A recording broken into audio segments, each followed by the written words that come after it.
was a must. Still my shooter in the cut. I was stuck inside a rut.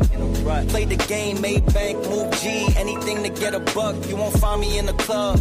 I'm in the lab trying to sharpen up the sword. Swinging blades at these scrubs. Bitches flock like bugs to the light. Getting right. Treat my hoes like these raps. I don't really got a type. Off top, bullshitting. All I needed was a mic. Yeah. Hey, pass the rock, it's all butter. Pack your bags and take flight. Don't worry, it's all covered. Hey, live your life while you can. Our days are all numbered. Rain could cause thunder, but the sun comes after, clearing up the disaster. Isn't it lovely? I ain't looking back and focus on what's in front of me. Everybody days a number, but I'm still here luckily. I know that God got me, so I'm in good company. Like, yeah.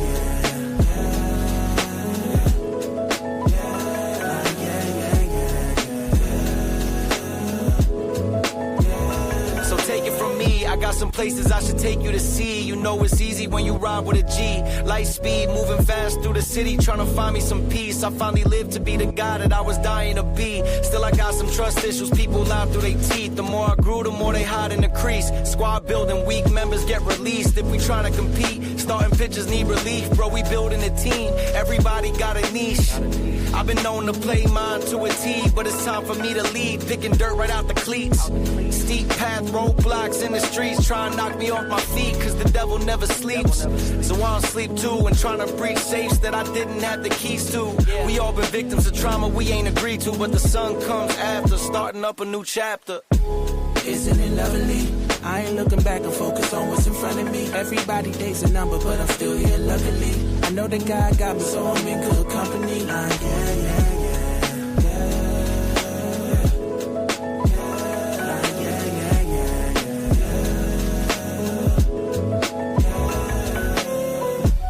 Isn't it lovely?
Good evening, everyone. Welcome to another edition of The Gray Area here on the Black Men Unfiltered Network, simulcasting on the Sparta HQ Network. Make sure when you come in tonight, make sure you hit the like button on both platforms. Certainly visit both of us, show us both some love here. I am Mr. Bennett, joined by my partner, as always. Uh-oh.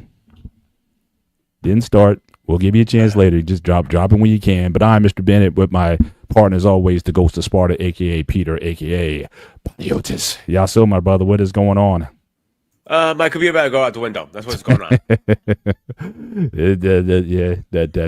That bug monster, hits all of us from time to time. So I definitely understand that. But certainly thank everybody for being with us tonight. See the actual King Smith in the building. Hope you're feeling better, sir, and getting yourself in shape. My man is going to be going to my dream vacation is to go to Japan. I know he's gearing up for that. So again, salute for you being in the chat tonight, sir. Good to have you on. And so you can't blame this on me, but again, hope you're doing well. You and Michelle doing your thing. And I gotta go. I gotta show them love. Make sure you guys go check out the King and Me, the King and M.E podcast. They do a dope show on Monday nights, and really showing relationships and whatnot. And they're showing it. They're doing it. And really appreciate the intellectual conversation that those guys have. And in fact, I could probably look to them for a part of the topic that we're going to be talking about tonight, talking about interfaith relationships. But make sure that you go there and certainly patronize that channel and show them some support. They're really doing some quality work and content over there. And again, I certainly, when you come in tonight, make sure you drop a Cash App on the Black Man Unfiltered Network, or certainly support our super chat. So you see our super chat scrolling at the bottom of the screen. We'd appreciate any support that you may give us in this space. But we want to talk today about interfaith marriages. This was this is one of my topics. For once. And every once in a while I'll drop a nugget in there. Every once in a while, But this actually came up from, I guess, a personal experience with a friend of mine who is a Muslim. For the first time I went to a Muslim, I don't know exactly what they call it, funeral or homegoing. I went to one for the first time. And one thing I remember of him was him and his wife, they were married for a lot of years, over 35, almost 40 years probably. And the first time I went over their house, I remember distinctly that I'm in there. So I knew he was Muslim. But when I was looking at, sitting in their living room, they had these Awake magazines on the table. And I thought that was kind of interesting. Now, Awake, if you're not familiar, Awake is a magazine publishing of the Jehovah's Witnesses, which is, depending on your interpretation, some call it a Christian denomination, some call it a cult, whatever your views on Jehovah's Witnesses are. I think we all probably at some point got the knock on the door with the, with them, looking to give out a handout or invite you to an event. Now I see them at the malls and whatnot, but it was just very interesting that you had these two people of faith, of different faiths, living under the same household. And actually, I have some neighbors, in fact, neighbors in my backyard here. Now, she's a Jehovah's Witness, and he is, for all intents and purposes, grew up, I guess, Baptist or, traditional Christian denomination. And it got me thinking when I went to the homegoing and whatnot. And I know she, even though she was of a different faith, she put on, she had to put on traditional Muslim garb, the head coverings and things like that for the event. And then that got me thinking a bit about how people have relationships today of interfaith, that certainly we're seeing statistics, and also what's rising statistically is that people are in a lot of ways leaving a lot of the mainstream denominations that they may have grown up on. And it used to be back in the day that even within Christendom, there was a lot of barriers on who you can marry. So if you were, shout out to BMU. Thanks for, supporting us in the back. See, Boss Man's also in the back with us tonight. Good to have him here. But back in the day, it's like if you were Baptist, you couldn't marry a Methodist or Pentecostal, or if you were of a certain other, denomination, they were very strict. And then people started to see different, those differences seem to get less and less important, certainly over time. And then what I also noticed, me being in the IT field, I come across quite a few Asian Indians, certainly in my field. And I noticed that there were a lot of mixed religions over there as well. Not a lot, but enough to be noticeable. So you'll have, for example, a Hindu marrying a Jain, someone of the Jain faith, which is kind of similar to Hinduism, or Zoroaster. I always get this name, Zoroastrianism. I gotta work on that name a little bit. Or Muslims. I know Hindus married to Muslims because there's a large Muslim population in India. There's also large Christian populations in India, and I've seen, in a lot of respects, I've seen those guys hook up as well and have, from what I'm seeing from the outside, fairly successful marriages. These aren't deal breakers for people. And so tonight, the goal is not to necessarily discuss religion. We're not here to talk about whose religion is right and who's wrong. That's not the purpose here. But certainly in a world that is becoming more multicultural and seeing the trends where things are going, that this is something that we may see more of. We are seeing more, and I'll show some stats and statistics that talk about this, that we're going to see more of these sort of marriages in the future and more relationships that are forming, especially with millennials and beyond, where these things. And now also keep in mind, when I say interfaith, there's a couple ways that we're coming at this. So the first one is that going in that the person is of a different faith than you. But then there's the other part of it, is where you may come in with the same views or belief systems or no belief systems at all. Let's say both of you come in and you guys, thank you. Appreciate that, Boss Man, for dropping that in. Now I still gotta work on the name. Okay. But I know the only thing I really knew about it, I know Freddie Mercury. He was actually, his parents came from this religion. So I need to work on the name. Zoroastrianism. That's my best guess at it, but I'll try to do my best with that. Boss Man, you in the back? What's going on, sir? You want Zoroastrianism? Zoroastrianism. Thank you. It sounds a lot better when you say words, so I appreciate that. Really there we go. Out. There you go. Appreciate you. Yep. He says it very intelligently. That's why. He his mastery of the vocabulary is something I'm still striving to be. So again, you're starting to see more of this, and there's actually religions where this is permitted. This is allowed. With Islam, for example, it is allowed for Muslim men to marry non-Muslim women as long as they are what they call people of the book, meaning that that they're either Jewish or Christian. Muslim men, even though they're encouraged to marry Muslim women, they're not prohibited from marrying women of the book. And so, so these things, we're going to start seeing more of this over time. And like I said, we're not talking about who's right and who's wrong here, but we're going to talk about these relationships, how they're forming, and apparently they're working. But before the message came, I want to complete the point is that you can either come into it where you go into intentionally marrying someone who's of a different faith, or just in the course of your relationship, you just evolve to different faiths.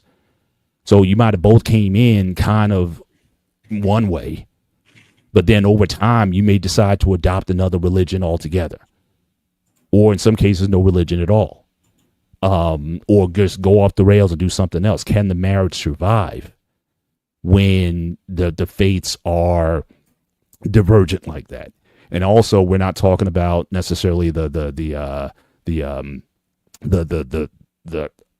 real adherence, so to speak. I mean, if you're a diehard, hardcore, I don't think anybody outside your faith is necessarily going to be somebody you can deal with.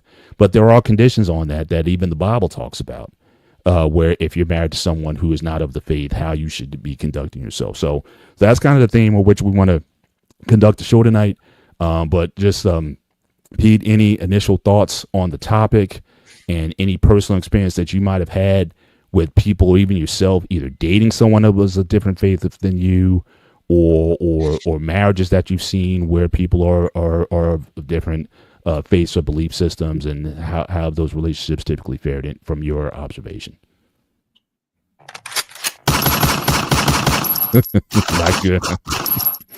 So I guess my sound effects works again. So this is a shot fire kind of topic, because the reason I say that, I know several people who are cross-gen religions that are married, but they'll have one thing in common. You know what that is? What's that? They always end up in divorce. Mm. Every single one, because their beliefs are so different. I'm not talking about Orthodox versus Catholic, because you're still believing in God end of the day. Mm. We're talking about, let's say, Hinduism versus Christian, or Muslim versus Christian. Anytime you have Christian versus something else, it's not going to work. I'm sorry to tell you that. I know somebody who was married, who was Hindu and was married to a Christian dude, and her marriage ended. And that was one of the reasons. And that's one of the, and her argument was, well, Greeks used to believe in gods too. Like, and she's, there's no proof Christ was around. I looked at her like she's a fucking idiot. She literally told me Christ, like she had like 5 heads. I'm sorry to tell you that. Like, I'm not going to sit back and tell you. I'm not going to sugarcoat it. If you really think Christ, it was like, at least we have evidence Christ was around. I know I'm taking this a little more personal than I should be, because I am taking this personal. You opened Pandora's box tonight, Paul. So get ready. Well, like I said, the goal tonight was not to talk about religion or any particular religion in and of itself. Yeah, but I got the fact here. Gotcha. Yeah. Because and like, this has been a topic on my mind for not only today, but in general, because this has been going on off and on for a while. Not only with our peers, myself, you guys on our YouTube journey here. No, it's been going on for years. I personally think if you're going to date someone who is not the same faith, then just do a civil marriage and call it a day. It's just better off. Because once you're at the religion thing, it messes things up. Yeah. It's just too much fire to the fuel, in other words. Yeah. I mean, Boss Man, he had a comment earlier. Certainly his father is Muslim and his wife is Christian. They're working together, lovely. Like I said, I've seen it up close of these marriages, how they're able to. What's that? Can I give you another example? Sure. You remember Hashim, who used to come on the show once in a while with us? Yeah, on the Hangout. He was married to a woman. I know her as a woman very well. Again, I'm not going to talk shit about her because she scares the fuck out of me. Just a little joke on the side. But seriously, all joke on the side, she is a lovely Christian woman. And I looked at him like, how does this thing work? He goes, we make it work all the time. And I look at him, how? I'm like, it doesn't matter what faith you are. If you love somebody, you love somebody. It's the kid factor was more hard for them to figure out than their love for each other. How are they going to raise the kids and stuff like that? Yeah. And certainly those are questions that, amongst the questions that people who decide that they want to be together, that they want to marry, obviously the raising of children. But again, those are certainly questions that even if you are of the same faith, there can be debates and arguments over just value, what your values, your financial values, how you discipline. I think you guys were talking about that a little bit on the Thursday show about discipline and corporal punishment, which is going to be an upcoming topic. Actually, next week's show, we'll be dealing with the topic of corporal punishment on the gray area. So your values, even if you're quote unquote in the same boat, so to speak, religious wise, you can still have some issues with how you go about raising children and the like, and whether you're the same faith or of different faiths, you still have to kind of come to an agreement. Says the problem is that two people being fed two different things could cause a clash. She's covered under her leader and not her husband. So again, that's certainly a traditional view. A conservative Christian view, or that people have, that you should be of one household of faith. And again, I'm not even here to debate whether or not you should or shouldn't. I'm just observing and I'm just recognizing that people are doing this at a fairly high rate. In fact, let me do this. Shout out to Anton. Said my wife and I have different areas of Christianity. She has a Baptist but doesn't follow. I'm a Catholic. She's also Black American. I'm the son of Haitian immigrant. So here you have what's an intersection of different things, different factors, different ethnicities, and different levels. And also you got to keep in mind, even within the faiths themselves, there's levels to this. I remember when I was dating, I said I wanted a Christian woman to marry, but then going out on all these different dates, I ran into a lot of different Christian ideologies. So I dated Catholic, I dated Pentecostal, I dated Seventh-day Adventist, and realized that, they had a lot of differences. And certainly these things were of such import to them that it was essentially, I already knew going in that if I didn't come, I know the Seventh-day Adventist, basically, if I was going to marry her, or even, and this is just after a couple dates, she was like, look, I can date you, but if we're going to be together, then you're basically going to have to convert to Seventh-day Adventist. So she kind of let me know kind of up front. And I was almost kind of like, well, why'd you go out with me then? And so I guess maybe this was her idea of evangelism, so to speak. I date them, I get them liking me, and then I convert them. I guess that was her strategy of trying to get me to convert to a Seventh-day Adventist, until I looked up in terms of what was going on with that. And so you're gonna have these challenges that they're gonna have to manage. But like I said, the numbers are increasing. So I want to just share some data. I may play a couple of videos. Fair use will be enacted for these videos, and so all religions have been laid down. Nah, I wasn't sleeping with him. This was just the first date. This was a little time. This was coffee or dinner. This is the guy who likes lightning bulbs up his ass. So we're not going. I just did. You can't do it. But for real though, so even within the bodies themselves, the faith traditions, there's divisions there. And I think for some people, they get to a point where, again, do those differences, whether you're Baptist, Methodist, Episcopalian, Catholic, or whatever, do those things really matter at the end of the day? And so some people are making those realizations, and it's affecting how they go about dating people. And they're not going to shut somebody off just because, they don't go to the same church that I do or follow the same faith, as long as we have the same values. As long as they got the same values, then it's good. But let's get some data. Let's get some things. Just kind of open up the conversation a little bit. So as I was saying, so again, this is from 2015 Pew Research. So again, marrying a faith is still common. Nearly 7 in 10 people marry people who share the same religion, but in comparison to recent and older marriages, having the spouse of the same religion may be less important to many Americans than it was decades ago. So again, people's views on religion itself is changing, and that could certainly be having an impact on how people marry. So you see here, this chart here highlighted. Now, again, you have certain groups like, again, Hindus, Mormons, Muslims. They generally tend to marry people within the same, with Jews and Christians, or people who are religiously unaffiliated, less so. But the big trend you see here, prior to 1960, the numbers were very high, very over 80%. People tended to marry those who are of the same faith, but that number's dropped down to into the 60s by the 2010s. Where people started looking at, looking outside, or marrying people who may be unaffiliated with the faith, or potentially someone who, again, of no faith at all, but again, because they have certain values and whatnot, that they feel that they're able to get along, or that those things aren't barriers to them coming together. Again, Pew Research here, 1 in 5 adults were raised in interfaith homes. In the United States. Again, this was from 2016. Again, so that's been changing as well. Here from Psychology Today, where again, interfaith is becoming common, but ask the question, do they work? So again, it says here the number of interfaith is increasing. 20% of Gen Xers have interfaith marriages compared to 27% of millennials.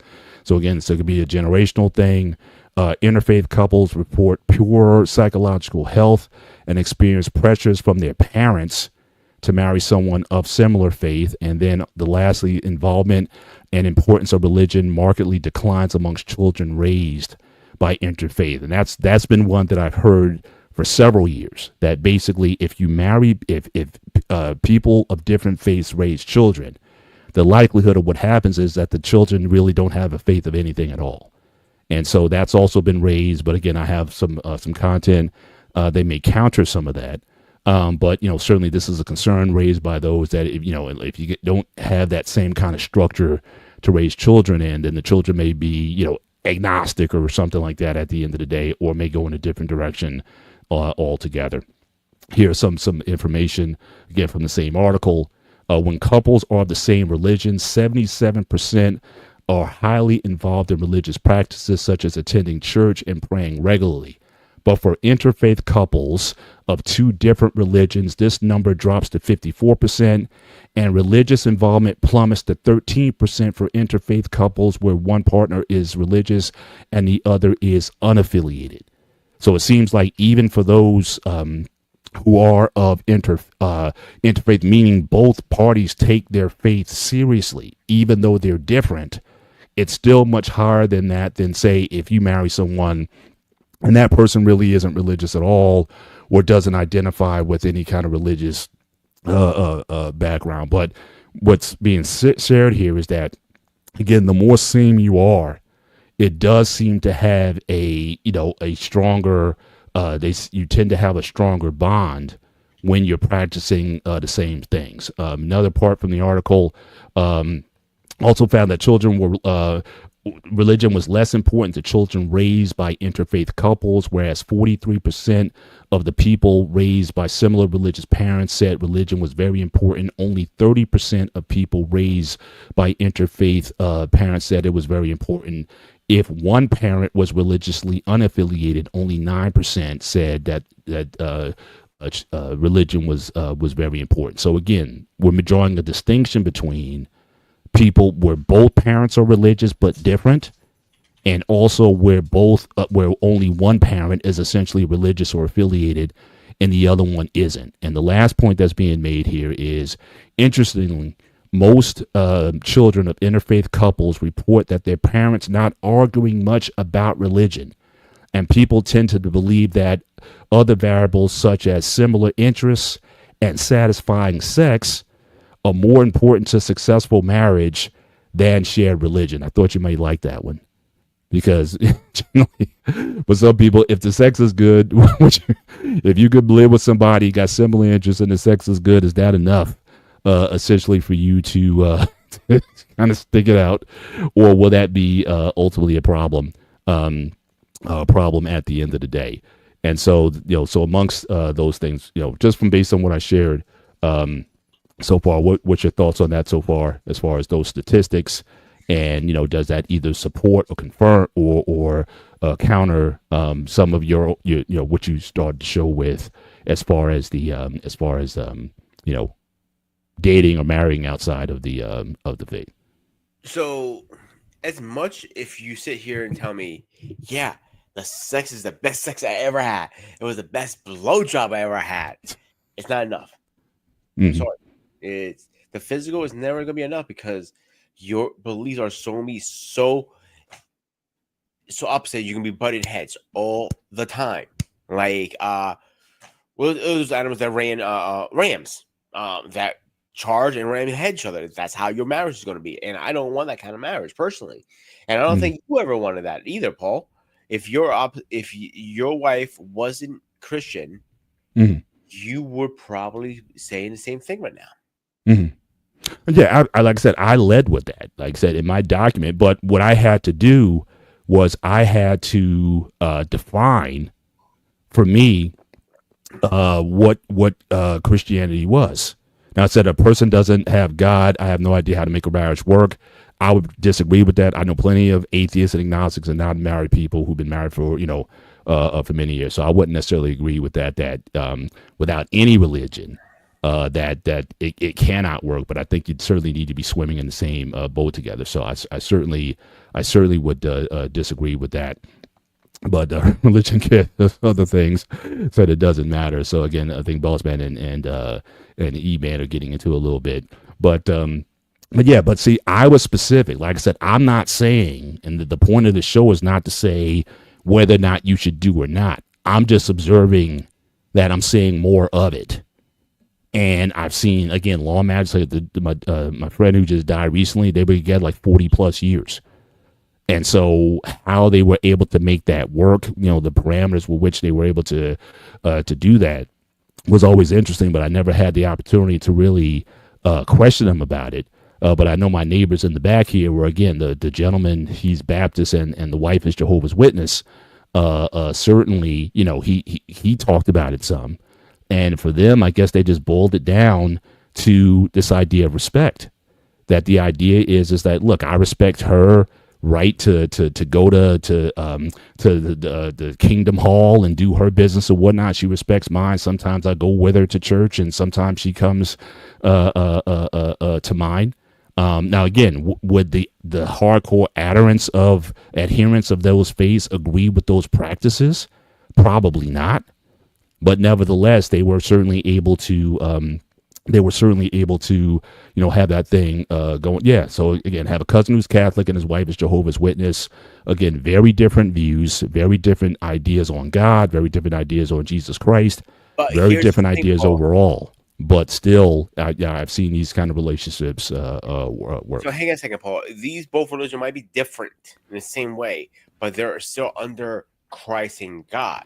Now, Well, I would say with Jehovah's Witnesses, not as from what I know of them, you can say words like Christ or whatever, but then when you ask them who Christ is or what Christ does, it's different. It's like you're talking about the two different people, even though they share the same name. At least in my experience with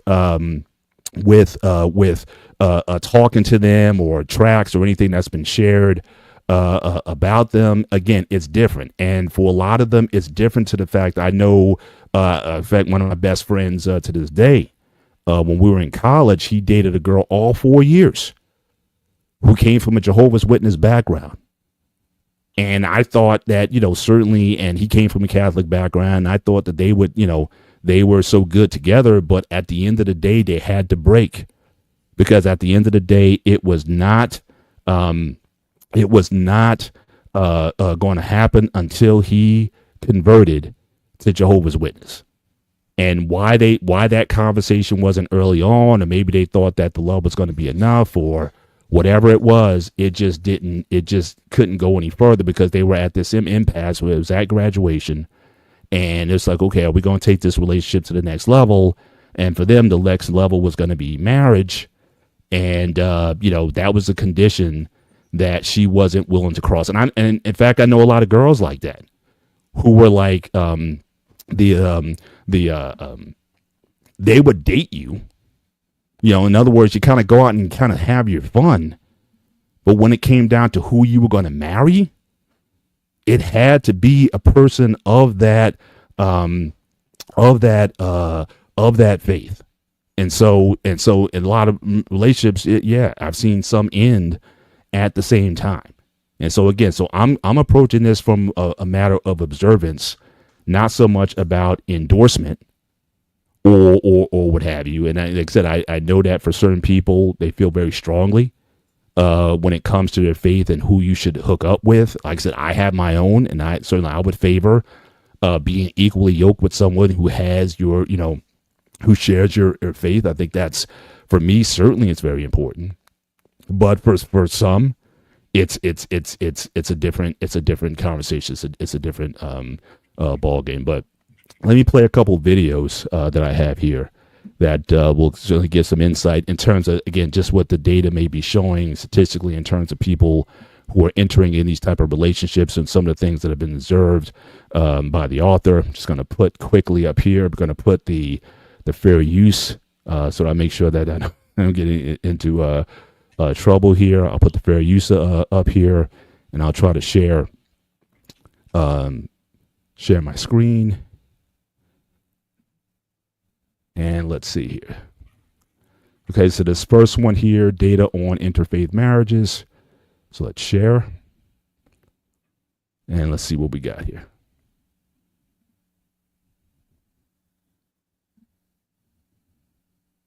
People who were in same faith marriages actually didn't start out that way. In fact, 25% of people who have the same faith as their spouse now actually started off as different faiths. And it sort of goes against the conventional wisdom and the advice that you hear when you're getting married. You know, be prepared for this person not to change, you know, whatever you don't like about them. If they don't clean their room now, they're not going to clean their room when they're married. But apparently religion is very fluid in these marriages.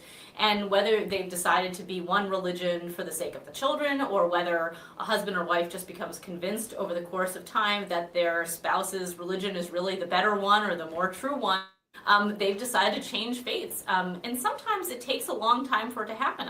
I interviewed couples who had been married for 20 years before one spouse decided to convert to the other spouse's faith. And I don't know, I guess the lessons is patience maybe pays off.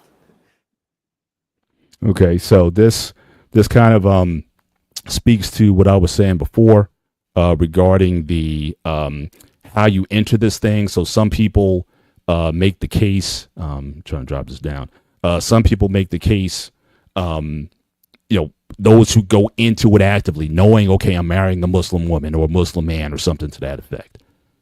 Whereas some, like I said, over the course, if you're going to be married over the course of time, it's not surprising sometimes that people get more serious about their faith than maybe early on, or maybe they start thinking about things differently. So what happens? So if you're in a situation, you get married in the Greek Orthodox Church, you go through all of that, and over life and time, what if she starts thinking about maybe becoming a Protestant or something, or a Jehovah's Witness or some other faith physician, or you for that matter, starts to change, where what you might have started with may be different over time. That can be interpreted as an interfaith situation. How would you live with that? How do you deal with that? Is it worth the marriage not to at least try to make a situation like that work? So what would you say in that situation where, as in the video was talking about, that, yeah, your faith can potentially change over time? And maybe you guys might get on the same page later, or maybe you guys may drift apart down the road. But how would you deal with something like that? What do you think about that? I think we're going to drift apart no matter what at that point, because our beliefs are getting so left and right. Mm-hmm. Like, I dated a Jehovah's Witness. I dated a Hindu woman. And you dated a Jehovah's Witness? Yes, years. Wow. What was that like? Horrible. Okay. Horrible. Okay. I know Paul said in a comment, like, Jehovah's and Orthodox are similar, or some of those factors. They're night and day, actually. We're so completely far. We don't harass people and knock on their goddamn fucking doors. That's why I had a 50 caliber shotgun ready to go for them. But anyway, that's a different story. But it just, when your beliefs are going from left to right, and that's where the argument started. Even if you have so much respect for the person, you might start losing respect because your beliefs are completely opposite. That makes sense. Yeah, they have certain beliefs. Yeah, blood transfusions and whatnot. Go back to the last comment for a second here. I want to touch base on that. Mm-hmm. So it's in here. What is it? Don't donate or receive blood. That's true and false at the same time. It depends on how hardcore the witness is. If they're like very hardcore, yes, they will. If they're very hardcore, they will not donate or receive blood. But they're also type of witnesses like, this might save your life. If they're very hardcore, they might, do that with their elderless permission. It's a weird one. You know what I'm saying? Mm-hmm. Yeah. And again, so E-Man, he's making his, again, marry someone who is of a different faith than you. Now, again, that, like I said, that scenario is certainly, it's growing, but certainly, like the video was saying, more likely what tends to happen is, again, you may come in entering on the same level, but certainly, and he's saying here that he's not saying you can't date someone of a different faith, but should you marry? But that at the same time, I would ask this. Now, again, if the purpose of dating is to marry, then again, why would you do that? And I think a lot of people, what happens is, again, you get to a point where you get so caught up in somebody, right? You start to develop feelings for someone, but now religion is going to be an issue. And some couples can get over it. Some people capitulate to the one faith or the other, or some people decide that they're going to live peaceably under the same household of these two different faiths. I've seen all three of them. But certainly if you believe dating is for marriage, or that with the intent to marry, and if your faith is that important to you, yeah, then I would think that you would not go out with somebody who's of a different faith. And I'm not a believer in what's called missionary dating. Like I said, someone tried to do that to me one time. Like I said, that Seventh-day Adventist I went out with, I am not a missionary dater. We got to be kind of on the same page, or at least willing to go in the same lanes. But if you're dating me with the intent to convert me, then I can't. I don't think that's fair, and I think in a lot of ways, I think it's dishonest. To be honest with you, I'll be honest with you, is one girl I was talking to. It didn't last more than 3 hours, and she told me point blank, like, "Listen, if this is going to work out, you got to convert me to Jewish." I'm like, "No, not happening." She's like, "I didn't know she was Jewish when we first having a conversation." So she goes, "Listen, I really like you, blah blah blah." Well, after the 3 hours, she goes, "I'm Jewish, and I expect you to convert." I'm like, "No, it's not going to happen." No, she goes, "I don't. Maybe I made myself clear. You're going to. You have no." Now she's at this point, she's getting very demanding and very controlling. I'm like, you don't understand where I'm coming from. You can kiss my hairy Greek shiny ass. I went to her at that point, like, and I hanged up on her, and she's blowing my phone up, like, "How dare you hang up?" Oh, it was a whole thing. But I would not expect anybody to change. Like, I won't expect you to change. But if our beliefs are not on the same length, I don't see the point of it, bro. We don't. If, let's say, I meet another Christian who's not Orthodox, it says Catholic or open domination, and our wavelengths are similar, I can work with that. But if you're telling me you're not Christian and you don't believe in Christ, all this stuff, yeah, I can't get on the same page with you. I'm sorry. I'm not saying what you believe is bullshit. I'm not saying that. I will respect what you believe. But what I won't sit back and compromise my faith over a piece of ass, to be honest with you. Because when you first start dating somebody, that's what she is to you. You just want to try and get laid. Right. I know it's a little different in your time. You had a whole Bible following you around, at all times. No, I was just very consistent about, again, what I wanted. And I respect that. Yeah. And I have told you 100 times, I respect that. Haven't I? Off camera and on camera, right? Yeah. But we're talking about today's time. If you hand that book to somebody today, they'll probably throw you out of the store or call the cops on your ass. One or the other. Yeah. But it's interesting because I know there's a conversation going in the back here. Like I said, I'm sorry, Eda Man, and we're not going to have panel tonight. We typically don't do it here unless it's a call-in show. But the idea of, again, missionary dating, again, I don't endorse. But having said that, now the Bible, for those who are Christians, I'll just say this. Again, I'm not going to get into a long Christian conversation here. That's not the point of the show.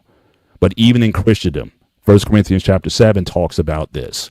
That let's just say if you have an unbelieving spouse, so let's just say you came to faith. So let's say you both didn't believe, and let's just say one of you comes to faith in Christ. If that person that you're married to says, "Look, she's become a religious fanatic, whatever, I'm out of here," then they're allowed to leave. You can divorce under those circumstances. But if the person wants to stay, then you're supposed to stay with that person, in part because the fact that you are a Christian, you should therefore be a better person. And if through your actions, through your life, you could very well win that person over to the faith, that is a reason why you should stay. So it doesn't mean that, okay, well, because I've become a Christian, I can't be married to you anymore. No, if the other person wants to leave, they can leave. But as long as that person wants to stay, then then certainly they can, your responsibility is to stay with them. And the fact that if you were hell to live with before, but now your Christianity makes you a better person, a kinder person, a more compassionate and loving person towards them, they may say, hey, you know what? This is pretty good.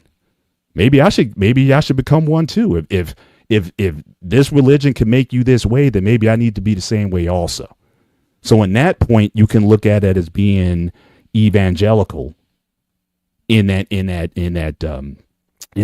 space. So again, even that would be considered an interfaith or a mixed faith situation. It's not a license to leave if one decides to believe something else. That you can still stay in there and be of witness through your life and through your actions with that particular you could have that conversation. But if somebody do me a solid and highlight school wife's last comment, please. Yeah. So it says it right there.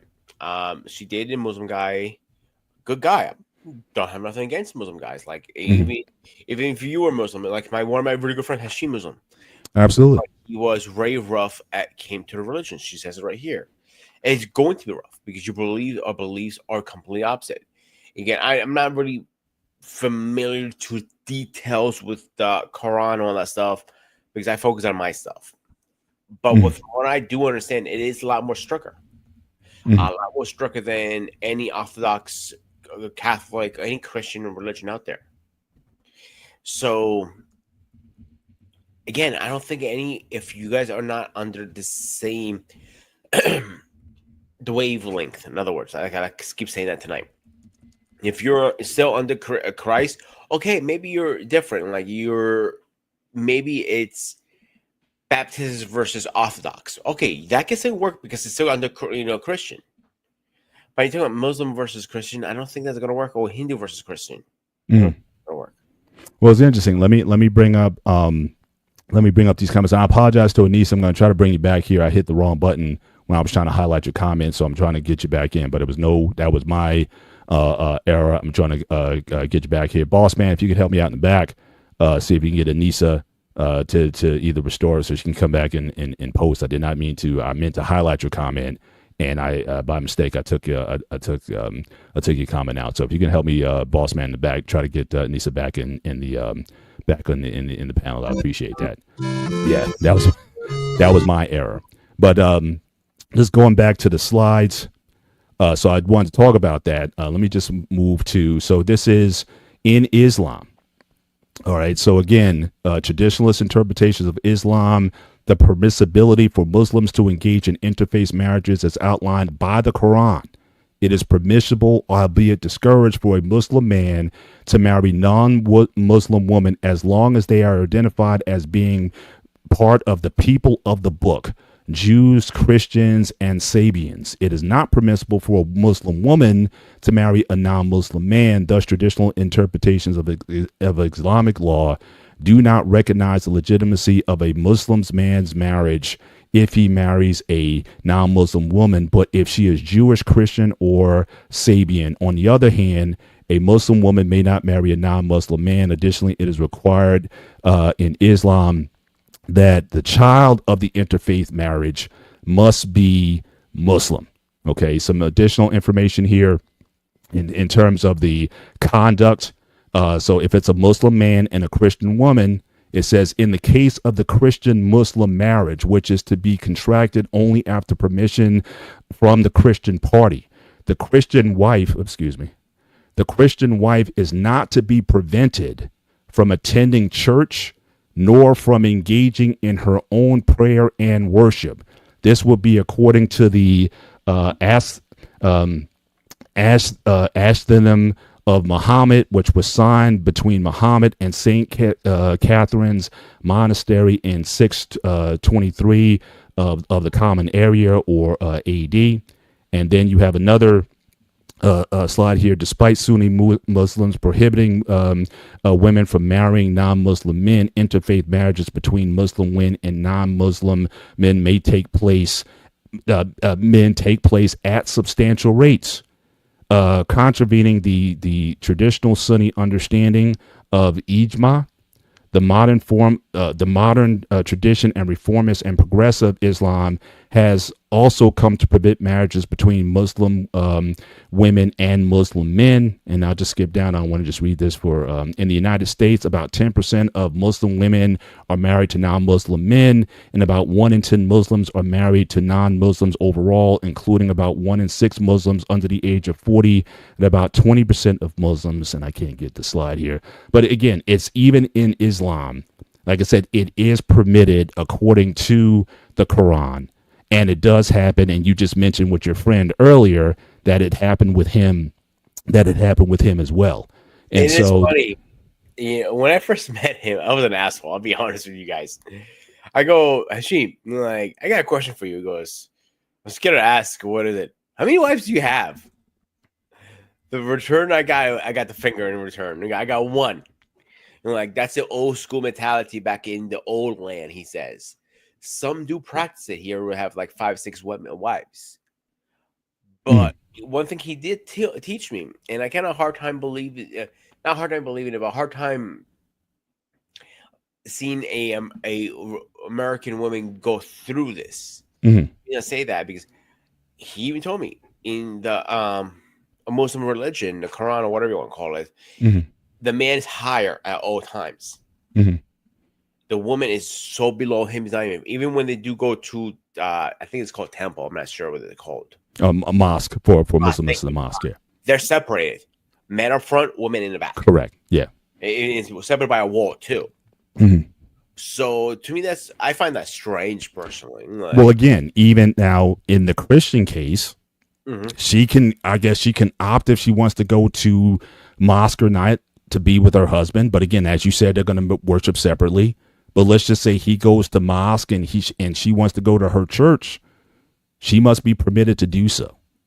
So again, for them, it is allowed, and that they must be allowed to practice their faith, because Muslims, from what I understand, there's still a high respect for Christianity and Islam.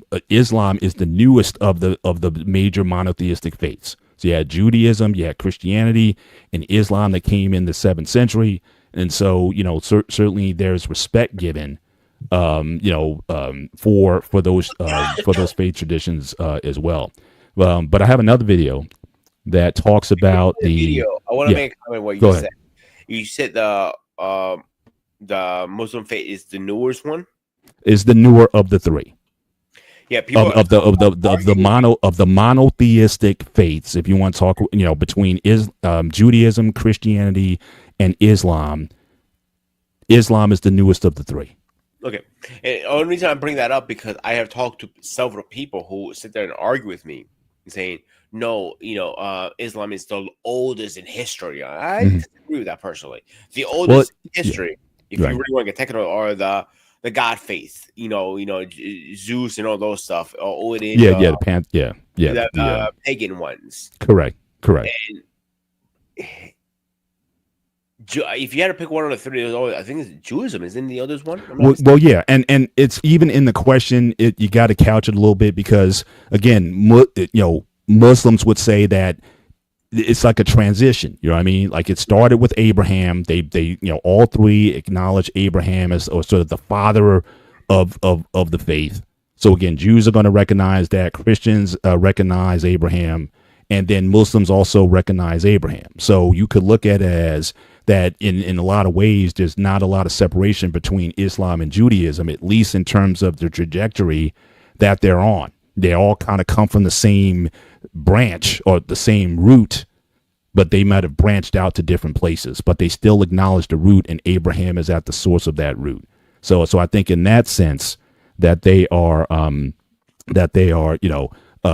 may say that because they say they kind of go all the way. They would say, look, we go all the way back to Adam and Eve, but so would Christianity and so would Judaism, because again, that story goes all the way up through, Isaac and Ishmael, Ishmael being, the branch from which, from what I understand, Judaism has, Islam has taken root there. But I wanted to follow up on what Wife School was saying earlier, that when she dated the Muslim man. Now I know Wife School, I know she has a strong Christian foundation. I believe her father was a pastor or a minister or something like that. And so the question I would ask then is, why would you? And again, unfortunately, we're not going to have opportunity for Q&A or bringing up people tonight. That's not typically how we do it. But again, stay tuned for an upcoming show where we have call in.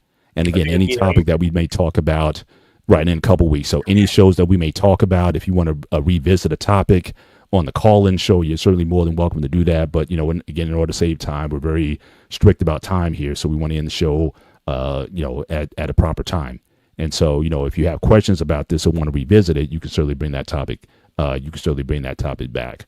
But as far as the issue of why would you date someone outside of the faith that you believe, that would be something that I would question. If you say that is important to you. Now, if you say that's not that important to you, if you say that, okay, well, as long as we have similar values as far as decency and respect and those things, you can say, you know what, I can live with that. And some people make those choices as well. But if your faith is central to your life, then I would never encourage someone willingly to go and date someone outside of that.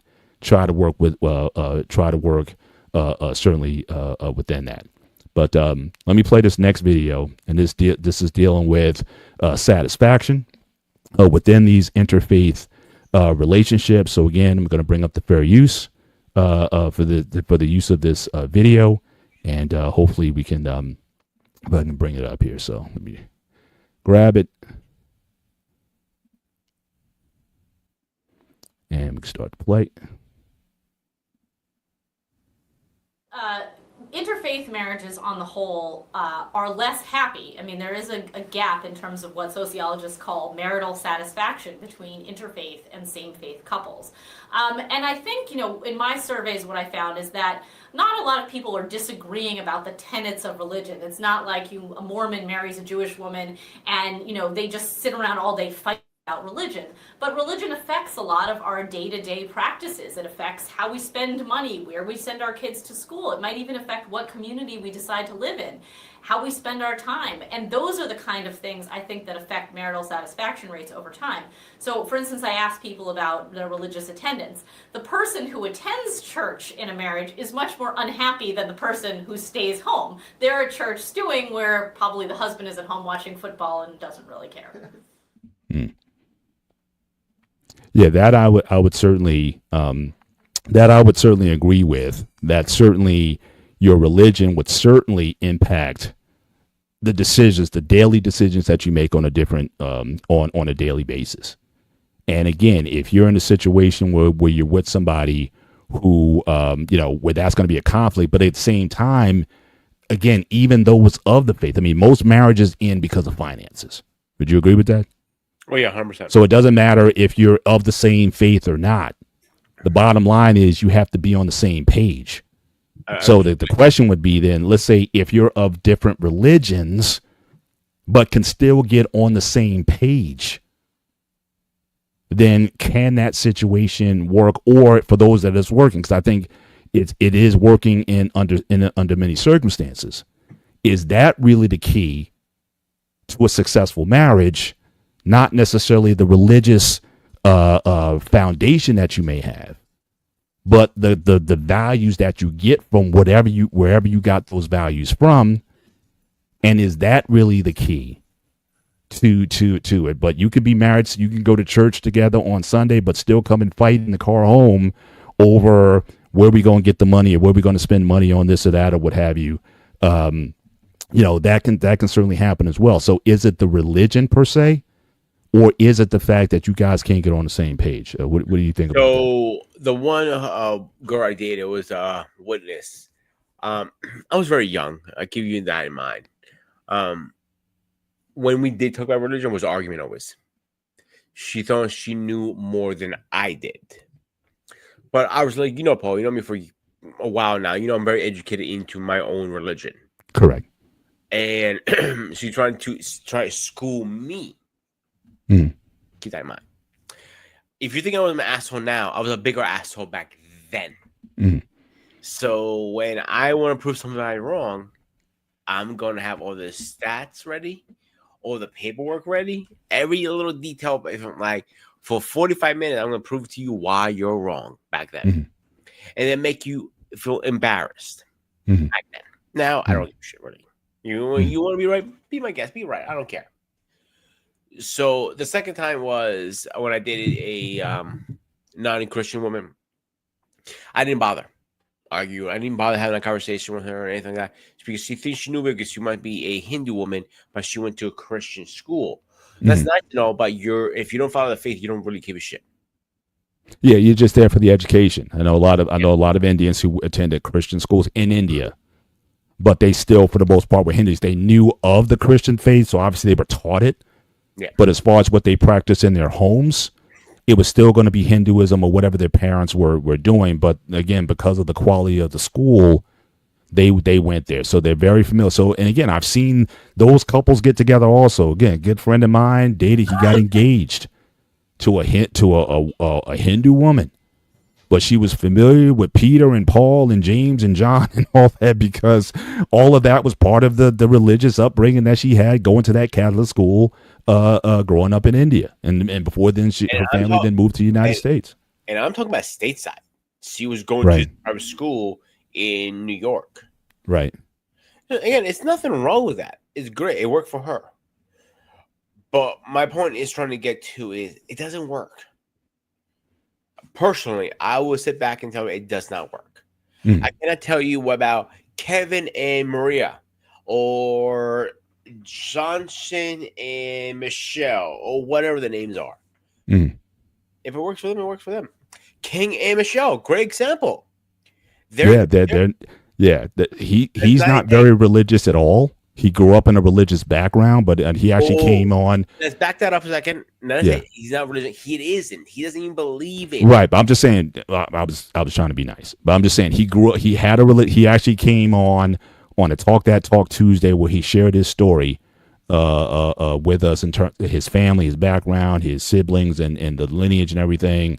And he talked about the background that he came from a fairly quote unquote religious household. But again, I guess their interpretation of what religion was different from what they presented was different from the values that they were promoting. And I know Michelle, she's a minister herself. She's a very religious person. So again, I'm curious sometimes about how they're able to make this relationship work, and maybe in the future they'd be open to having a conversation on that. But don't get me wrong, King, you know this for a fact. King is one of my best friends. Mm-hmm. I will literally take a bullet for that motherfucker. Mm-hmm. Same for you, same for CQ, all three of you guys, and my boy George in Greece. You guys, you asked me to take my life. Tell me where to jump. I will do it. I have no questions asked.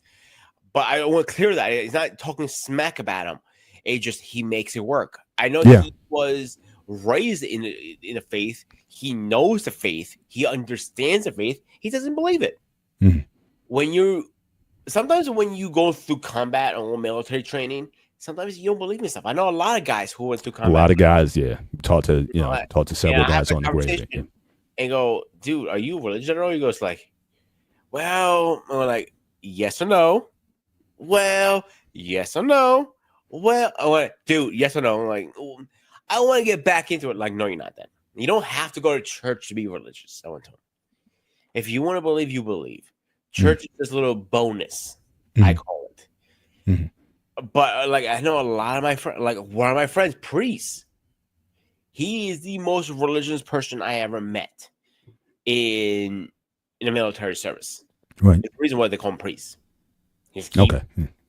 You get his nickname, priest. Get it? You probably you look like a smart guy, Paul. I think you got it. And so it's rare you meet people like that in the service because when bullets are shooting across your forehead, you really don't care what religious the other side is. You're going to send bullets lead down that way and saying, "See ya." And I think Bossman, do me a favor, comment in, jump on, or whatever you want to do. Am I right or wrong what I'm saying? When a bullet goes across those combat lines, it doesn't matter what you are. It only matters is who are you stopping at that point? I know it sounds fucked up what I'm saying, and it is. Like when I did those two who are non-Christian, I was scratching, at one point I was scratching my head like, what the hell am I doing? The first one was like, I just want to get laid. I was young. I'll be straight up with that. The second one was, I want to get laid too. Simple. I was young again. I'm stupid, whatever. That was something I went through at the moment. Now, I would never date a non-Christian woman again. Right. But that also comes from, again, you talked about how you, in your life over the last few years, you kind of gone through a religious progression or a more mature, a more understanding. Yes, you grew up in the Greek Orthodox, more so like a cultural thing. You kind of grew up in it, but you started in recent years, you started to take your faith a bit more seriously, and you become more devout in your faith over time. And I think that's probably more likely to happen when you've been with someone for a long time. Like I said, you guys both, you might be kind of lukewarm. Yeah, you kind of grew up in the church a little bit. Or you might be a little bit more lukewarm. But again, things happen. It could be a tragedy of some kind. You lost a parent. You lost a child, something. And then you start becoming more devout, or you start clinging to your faith more, praying more, going to church more, finding a community more that met your need at the time, and you could be starting to get more and more attached to that than you were before. And again, now that distance between you and your spouse, now that can become problematic, because I've seen it where it goes to the other side, where you can get so hardcore in your faith. You're at church every night. You serve the pastor left and right, but you forget your husband, or vice versa. You forget your spouse at home. I've always said this: your best ministry is your home. In fact, even Paul talks about that. Says that, again, if you want to be a servant in the church, a deacon, an elder, or something like that, there's certain things about your home needs to be in certain order. And if your household isn't in order, or if you're doing things at the neglect of those who are in your home, then that can be wrong also. And I've seen that happen a lot, where the wife, she spends more, she takes care of the pastor more than she does her own husband, or she treats the pastor better than her husband. Now I'm saying, a lot of times, like, look, that needs to be the other way around. Your pastor doesn't come before your husband. And if I was the pastor, I would tell that person that. But I've seen that a lot, where it's almost like, that can create. So again, that delicate dance that you have to do between, yes, you want to serve God, or you want to serve in the church, and you want to do everything, but you're at church 5 days a week, and anywhere the pastor goes, you're going with them, and then you're not spending time with the family. I see it more with women than men, certainly in the black church, but certainly I have seen it to the point where even with that, people can get so going in a different direction that it's hard to focus on the relationship. So again, for two people of different, whether you're different within the same faith or interfaith or whatever it is, or of no faith at all, can a marriage last as long as you're putting the proper time and attention into the deal? It's not a stretch. Wait a minute, you're there Sunday. First of all, you're there 3 services on Sunday. Then you got Wednesday Bible study. You got choir rehearsal on Thursday night and Friday night. You're there Saturday, and then Sunday you're there all day. I mean, it's not necessarily out of a stretch. I've seen people do that where it's all about pastor. Pastor needs me here. Pastor's guest preaching somewhere. I need to go, and I need to support the pastor and stuff like that. And it's like you're not spending time with your husband. I've seen that happen in real life. So it's not necessarily a stretch. But again, if I'm the pastor, I'm like, you need to be taking care of your husband and make sure your husband's good before you meet, because again, that is the person who is you're covering, not me. So again, that's another issue. Again, not to discuss religion here, but that is something that is brought up often. Shout out to CJ. He's got a question for the panel. Again, according to the biblical text, isn't a pair with different religious beliefs unequally yoked? I would say yes, although you have had certainly marriages that have happened in the scriptures of people of different faiths, at least on the outset. Now, whether or not the person decides to convert or not is another story. I mean, Moses married Zipporah, who was not Jewish. And you had a lot of those folks back in the day married women who came from different ethnicities and different faiths themselves. But, did they certainly convert to Judaism? Most likely, yes. So again, and like I said earlier, the scenario where, let's just say, if neither one of you was a believer, but one does become a believer, if the unbeliever still wants to stay, then you're not supposed to leave them. And through your example, you're supposed to hopefully create an opportunity in the lane that they want to take on the same faith that you do. So again, it's not certainly encouraged, but certainly if you're already married, it's not to say, oh, he's not a Christian anymore, leave him. Or she doesn't want to be with you, leave, want to be a Christian, leave her. If they want to stay, you stick it out. And hopefully through your witness, you're supposed to hopefully lead them to the light, so to speak, so that they can stay. White School had another comment here. The church has been replaced by Discord, Clubhouse, Patreon. They will congregate on Telegram before going to the house, very backwards. Certainly when COVID came out, church attendance obviously dropped for obvious reasons. And I think churches are still battling to get people back in. Now, Pete, when we had the pandemic, did you guys see a depreciable drop off when coming back into in-person service? Did everybody come back, or did you still kind of notice a drop off in attendance before, say, 2020? What would you say was going on if you were in the church by now? I don't know when you start going back. I started going back after COVID, but Okay. I was seeing a decline before COVID, actually way years before COVID. So slowly, I saw a decline in people. If you used to want to go out occasionally, it used to be packed on those events, like Easter, for example. Mm-hmm.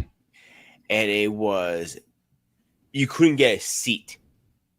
You had to wait outside sometimes. It was packed. Then they start drifting apart slowly to the point now you can get seated very easily on the Easter day. Mm-hmm. No problem about it. But it's so hard to get those seats now. Right. It's so hard to fill the seats. I think I'm just saying in terms of the service to the church itself. So again, certainly the pastors certainly dictate some of that. So much talk about taking, so I give it a try. But certainly I think a lot of churches were struggling with getting attendance back up to where it was pre-pandemic levels. And I think they're still struggling with that. Or it's just like, working remotely from home. A lot of people start to like it. And then, some people now, they won't take a job unless it is a hybrid, especially if you're in the IT industry, would take a job that's hybrid or what have you, trying to get you to go back into the office 5 days. Although a lot of companies are trying to get people back in the office 5 days a week. Some do a compromise, some do 4 or something of that matter. But that is definitely something that was definitely something that is, that's a fight right now. But certainly when people looking for jobs, if you're skilled, people do look for those hybrid options. Or some of them don't even want to go to the office. They stay at home. Yeah. It's not worth it anymore. They feel like, because you make more, you can get more work done. Like you said to me 100 times, you get more work done at home than at work. Yeah. Stayed open the whole time. Wow. That must have been an interesting battle with the health authorities at the time. But shout out to you guys for staying open, saying that time. And Anissa, again, thanks for coming back on. Yes, but don't knowingly marry someone unequally yoked. God's time is not your time. God has to give the increase, and you can't save anybody. Again, thanks for sharing your comment, and I apologize for that error that I made earlier. And I had to had someone tell me I need to find Jesus. I responded, why is he lost? So again, it's like what you come to what you come into faith with, the values that you have. Again, for a lot of people, and again, I think we got to address the issue. I think overall is that, church attendance or religious service in general. You could say that the country in general is becoming, I wouldn't say necessarily less religious, but at least, again, denominational. Again, early on, hundreds of years ago, you had all these denominations, and then people came up with these non-denominational churches, and now you have people who have left. I mean, certainly since, I think I have one stat that I can share. Let me see if I can just pull this up quickly. Just want to share. So again, church attendance amongst U.S. adults has declined, especially in the past 20 years. So certainly in the 2000s, where, back in the day, it was up over 70%. It's down into the low 50s in terms of church attendance. So certainly there's been a turnaround when it comes to people coming in. And again, I think there's some legitimate reasons for that. I mean, I know black men, certainly in the BMU space, have talked quite a bit about why black men have left the church. But also, I think we've seen in recent days, we've seen scandals in the churches and things of that nature. And a lot of that stuff's been a turnoff to people. And I think what's also happened in recent years is the politicization of church. That church and politics was supposed to be, in a lot of ways, separate things, but church and politics is certainly intermingled to such an extent that has certainly turned turned many people off. And we can call that white school. We can call that the great falling. A great falling away. But I think the church has certainly gotten in its own way. But again, I'll talk about that in another stream. But I do have my issues with that. Church is not blameless in that situation. But let me share this next video, talk about children, because again, this is something that has always been brought up about children. And in fact, I quoted some statistics earlier on about the active role of religion in a child's life seems to be less when you have two people of different faiths, but still of faith. So again, you're talking about people who follow their faiths religiously. It's not as strong with the children as it is with those who follow the same.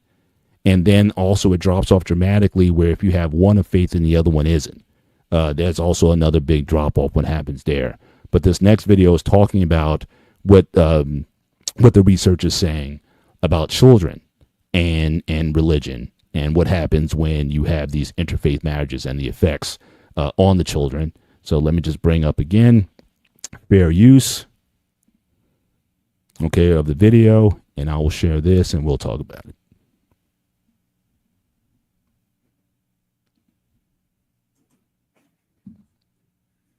Okay. Well, for better or worse, in America, it turns out that religion is kind of a women's thing, and women are responsible for ferrying their children to and from religious school. They're the ones who are more likely to attend religious services. So children are actually almost twice as likely to adopt the faith of their mother as to adopt the faith of their father. And this has had a lot of interesting consequences. So you see in Islam, for instance, it's considered a patriarchal religion passed down through the father. Men are actually allowed to marry non-Muslim wives as long as they're people of the book, Jews or Christians. But what's happening is that they're marrying out, and then the wife just does what she does. She ends up raising them Jewish or Christian or simply not Muslim, and it's having a huge effect in terms of assimilation rates on Muslim families. Okay. So what's your thoughts on that? I think we could certainly have some agreement there, but what's your thoughts on her commentary? And she did mention what I talked about earlier, that Muslim men are allowed to marry certain women. Again, women or people of the book, meaning if she's Jewish or Christian, you can marry one of them. It is permitted within the Quran and within Islam. And again, as you said earlier, your friend certainly he had done that. But what's your thoughts in terms of the impact on children when you have these homes that are interfaith? The kids more. How are you going to raise kids correctly? Like, you tell me, oh, they can pick what religion they want to. I personally don't agree with that, because if you let them pick whatever religion they want to be, they have no guidance in the world. They have no structure. Mm. They have to pick one. And I think that's the hardest part about anybody who's in this type of relationship, marriage, whatever, is how are you going to raise your kids correctly? Mm. Shout out to CJ And- Wilkins just want to acknowledge him for his super chat. The black church has become a foghorn for the Democratic plantation. Last sermon I went to chastised Republican voters, and I haven't been there since. Yeah, I mean, certainly politics has certainly taken place, certainly within the within the church on both sides of the issue, quite frankly. And I think that's something that, again, I got my views on that. I do believe in separation of that. And if you want those 501c tax statuses, yeah, I got my issues with that. But and I think you pissed off this housewife, by the way. What's that? I think you pissed off housewife. I'm just conveying information, but I would not disagree with what she said, though, because it is certainly in the black church, especially. And statistically, we know women attend church much more than men, which, again, for a lot of people, they say that's the problem. Because more women are attending church more than men, a lot of the services are then tailored towards women. The messages are tailored towards women and not towards men. And so, again, I've, on many occasions, fault men to an extent for leaving in the mass numbers that they have, because now, you can't complain if you're not there. So again, my thing is, if you wanted to, there's nothing wrong with, you staying and running the Sunday school or the Bible study, but you could still be involved, but y'all decide to bounce. Again, I'm not judging you for your decision, but then to complain about where things are, so women are bringing their kids to church. I've been in church for 30 years. So that's clearly many more women. So the moms are going to have a lot more impact on the faith if the children decide to take a faith at all than the fathers. More times than not, it is true. A lot of men, it's not like the men left the church and went to the Nation of Islam or some other religious organization. A lot of them did go and watch football on Sundays or do some other activity or something like that. I don't see a disagreement with that. So again, if you're not going to be involved, then yeah, your children are more than likely going to be influenced by the religious upbringing and the structure that the mom is giving them versus the father. Now, you as a Greek Orthodox man, how, even in your church, how involved are men versus women in the Greek Orthodox Church in terms of attendance, in terms of teaching the children about the faith or what have you? Are fathers typically involved? Was your father involved in teaching you about Greek Orthodox, or was your mom more the teacher in that regard? Talk about that as far as your experience growing up as a Greek Orthodox. Who was more influential in terms of your religious upbringing, your mother or your father? So I'm going to break this in a couple ways. My father first. My father was never a big religious person. I didn't realize that till I got older the last couple of years. And me and him had a conversation. He goes, I don't believe in religion, he goes to me, because if you want to marry somebody who is a different religion than you, it should make a fucking difference. That's when I knew, okay, you don't believe in religion. I knew he wasn't a big believer, but I didn't know to what extreme was it. Now, with the men in church, shout out to my boy George, who's a great guy overall, I think. And he's very involved with the church. He's very involved with his business and very involved with his kids. So, yeah, men are involved in church. It depends how much they want to involve themselves into the church. So, it's really per person. There's some men who are very involved and some men who are not involved. Mm-hmm. Most women are always involved. That's a given, kind of, if that makes sense. Well, yeah. So I'm just saying, but in your church on any given Sunday, like I said, what would you say the ratio? Is it 50-50? Men and women are there, 70-30? What would you say the men who attend church versus the women? especially if they have kids. 30, I'd say 30% men, about 70 to 60% women.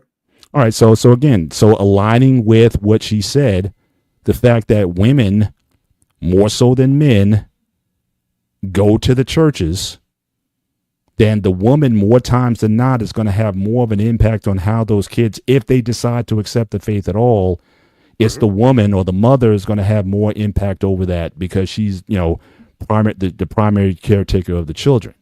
Correct. And so I think that is that's true. So, but if you are of a faith and you want your children to have that faith, then I think you need to be just as involved. You need to be there at the Sunday schools, and you need to be there in the, making sure that they get there and what you talk about after church, maybe go get some lunch after church and talk about what you learned in Sunday school today. I mean, you need to be involved. I did that with my kids. And even to this day, I'm their resource when it comes to, anything spiritual that they need to talk about. They come to me first. So again, you need to be involved. Certainly in that. Now, a lot of guys say, well, do you need to go to church to get that? Not necessarily, especially not today with all the information that's available.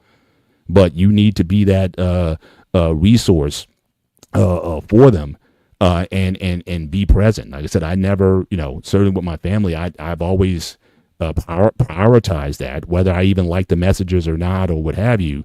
I was going to be that for my children. That, yeah, we go to church on Sundays. And it wasn't really a discussion until they were adults and that they make their own choices now. But yeah, we made sure my wife and we set that standard early on, and that was just something that we just do. We do that in this household. So I think you have to be intentional about that. If you want your kids, especially if you're the father, if you want them to have the faith, regardless of what it is. If you're a Muslim and you're married to a Christian woman, if you want them to be Muslim, you can't put it on her to teach them that. Because you're the one who chose to marry her as a Christian. And again, according to the Quran, she's still supposed to be allowed to do whatever she wants to do in her Christian faith.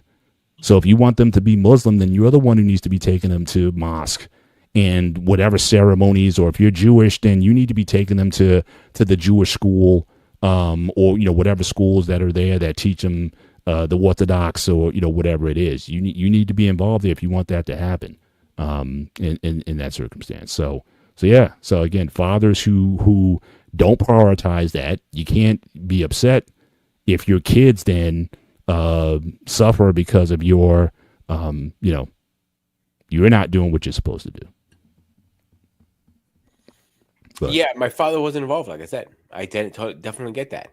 Mm-hmm. Like the priest, if it wasn't for the priest I was hanging out with or around churches, say, and my friends who are very religious back in Greece, and my brother forced me to go to Greece, we'll probably have a different conversation right now. Yeah. To be honest with you. Because religion wouldn't be a factor for me. But I grew up in the church. I am so invested with the church, it does mean a lot to me. Does that make sense? Yeah, for sure. Sure. And again, I don't want to limit this conversation to, obviously we come from Christian backgrounds. Even we're different. Like if I were a woman or he was a woman or whatever, and we wanted to get married, like according to your to your Greek Orthodox, I would have to convert. Just go with the example. All right. You're an ugly ass woman. I'm very handsome because I'm bald. Shout out to the 7B Club. Shout out to the bold and the beautiful, benevolent bald brotherhood of the BMU network. And black is beautiful over here. So I'm looking pretty good over here. See this fly shirt I got on too. So I don't know what you're saying, but in any event, but again, when we had Father Costadino on, he talked about this, right? If you want to get married in the Greek Orthodox Church, what is the procedure? What must be done? Does not the woman, in your case, the woman that you want to marry, does she have to convert? She has to be baptized into the church, correct? Yeah, exception if she's already baptized or she's a Catholic church, Catholic religion. That's the only exception to our rule. But if it's something else like baptism, yeah, most likely you have to be converted. Yeah. So that would be a condition, and they won't marry if she was a Catholic or some other thing, and you really want to marry her. There's no exceptions that the church gives on marrying that on marrying that person, that you would have to go through that, or you would even have to maybe even consider leaving Orthodox if you really want to be with this woman. And I think that's a part of the reason why I haven't met somebody I want to get married with and have kids, because I'm not willing to do that. Mm-hmm. Like I said, I'm not going to force you to leave your beliefs. So don't force me to make you leave my beliefs. So it goes both ways here. So I know it's kind of like, kind of be a little bit of hypocrite in a way. Yeah.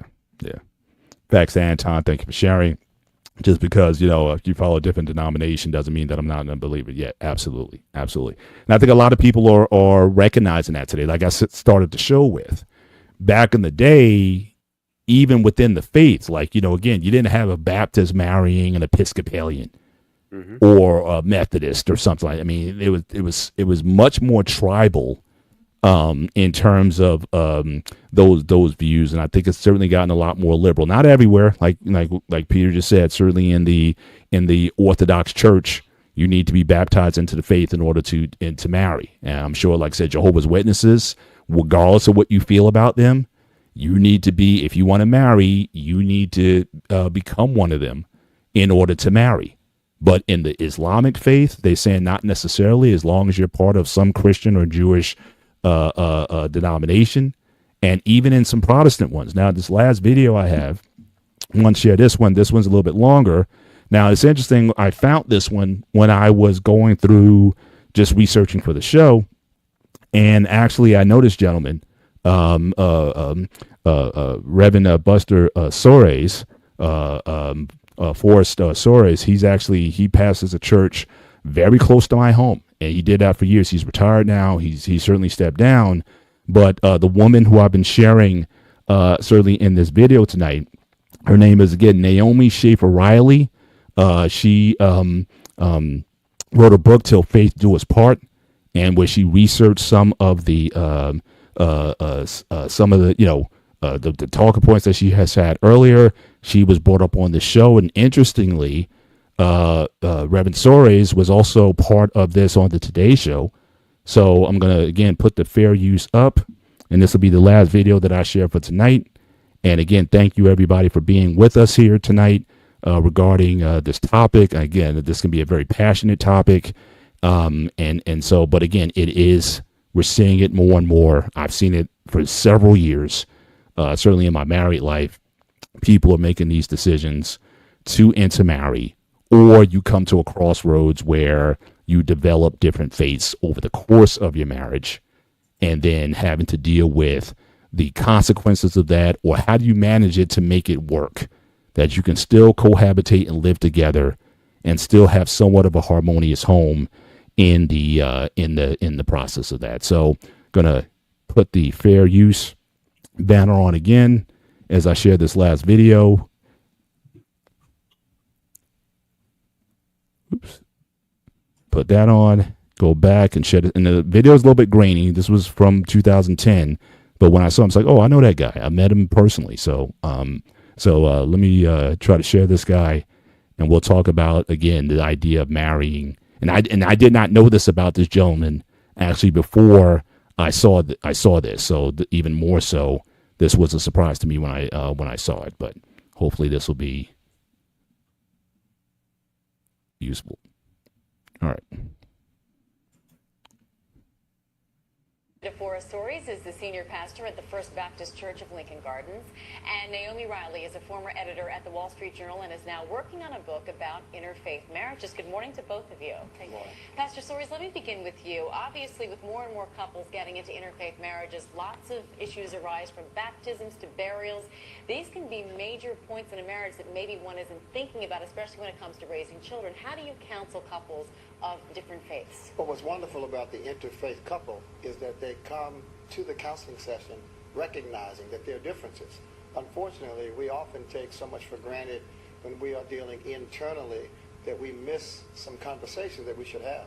And so I think the interfaith couples have a more genuine process of premarital counseling and they confront issues that are real issues that otherwise they may not confront. And yet there are some pastors, rabbis, priests who won't marry couples of different faiths because they feel like it's too difficult of a struggle perhaps, or that the traditions will be too difficult to blend. Yeah, send them to our church. We'll do it. You don't have a concern with that? No, not at all.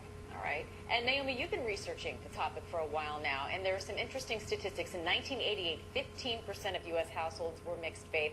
By 2006, that number rose to 25%, and now at 37%. Why do you think these types of marriages are on the rise? Well, there are a number of reasons. First is we're a very ecumenical country now. I mean, I think there is a lot more contact among faiths. Second, higher education rates actually often lead to interfaith marriages. People meet each other during college. They get exposed to people from other religions. But also, interestingly, the later age of marriage. I think what's happened is you see in your 20s and 30s, people tend to identify themselves as less religious. And so they're often more open to meeting people of other faiths and marrying them. And Naomi, marrying outside of your religion has always been somewhat of an issue for Jews, Catholics, Muslims, but now you found that evangelicals are also becoming more concerned. Why? Well, there is this biblical idea that one should not be unequally yoked, and one interpretation of that has been that a Christian being married to a non-Christian can be a very difficult relationship. And I agree with the pastor here that people who have these conversations ahead of time are often going in with their eyes open.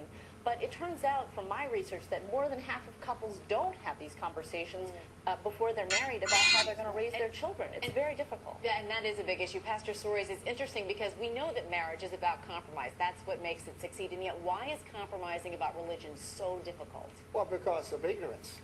You can be equally yoked and incompatible. The reality is two Baptists may not be identical even though they are Baptists. Two members of First Baptist may not be the same.